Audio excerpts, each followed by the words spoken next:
નમસ્કાર મિત્રો, ભગવાનનો ખૂબ આભારી છું કે લોકોના દુઃખ દૂર કરી શકું એવી નાનકડી એક સ્કિલ ભગવાને મને આપી છે, આવડત આપી છે.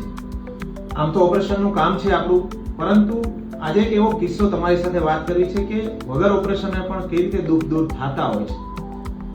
આપણે અઠવાડિયા પહેલા કોઈ બાર ઓપરેશન ભગતનું થયું એવું પેશન્ટ આવેલું, બીજી હોસ્પિટલમાં કરેલું, પરંતુ પેશન્ટને અતિશય દુખાવો ચાલુ થયો અને અહીંયા પેશન્ટ આવ્યું. આપણે એને ખૂબ સારી રીતે જોયું, સાંભળ્યું અને એમને પ્રોપર દવા આપી. દવા તો આપણે બધા જ ડોક્ટર આપતા હોય છે, પરંતુ આજે એમને સાંભળી અને 20 મિનિટ સુધી એની સાથે ચર્ચા કરી અને એમને વિશ્વાસ આપ્યો કે તમને ચોક્કસથી દુખાવો ઓછો થઈ જશે.